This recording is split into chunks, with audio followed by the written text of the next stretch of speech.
ನಮಗೆ ಬಾಬಾ ಸಾಹೇಬರು ತುಂಬ ಮೂಲ ವ್ಯಕ್ತಿ ಆದ್ದರಿಂದ ದೇವ್ರಿಗಿಂತ ನಮಗೆ ಬಾಬಾ ಸಾಹೇಬ್ರೆ ಅತಿ ಮುಖ್ಯವಾಗಿ ಬೇಕು. ನಮ್ಮ ಈ ಭಾಗದಲ್ಲಿ ಬಾಬಾ ಸಾಹೇಬ್ರಿಗೆ ತುಂಬ ಪ್ರಾಮುಖ್ಯತೆ ಕೊಡ್ತೀವಿ. ಹಾಗಾಗಿ ನಾವು ದೇವ್ರನ್ನ ಜಾಸ್ತಿ ಆರಾಧಿಸೋದು, ಪೂಜಿಸೋದು, ಮಗದೊಂದು ಯಾವುದೇ ರೀತಿಯ ದೈವಿಕ ಆಚರಣೆಗಳನ್ನು ನಂಬಲ್ಲ. ಬಾಬಾ ಸಾಹೇಬ್ರ ಸಿದ್ಧಾಂತಗಳು, ಬಾಬಾ ಸಾಹೇಬ್ರ ಅನುಯಾಯಿಗಳಾಗಿ ನಾವು ಬಾಬಾ ಸಾಹೇಬ್ರನ್ನೇ ದೇವರು ಅಂತ ಕಾಣ್ತಾ ಇದ್ದೀವಿ.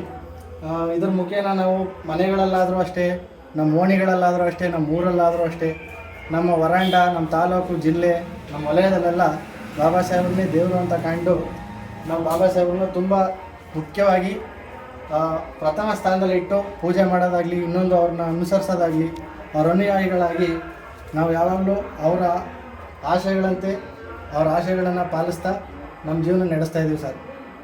ನಮ್ಮ ಅಪ್ಪ ಅಮ್ಮ, ನಮ್ಮ ಅವ್ರ ತಂದೆ ತಾಯಿ, ಅವ್ರಿಗಿಂತ ಮುಂಚೆ ನಮ್ಮ ಮೂಲ ಏನಿತ್ತು ಅವರೆಲ್ಲರೂ ಕೂಡ ಬಾಬಾ ಸಾಹೇಬ್ರನ್ನೇ ನಂಬಿ ಬಂದಿರೋದು.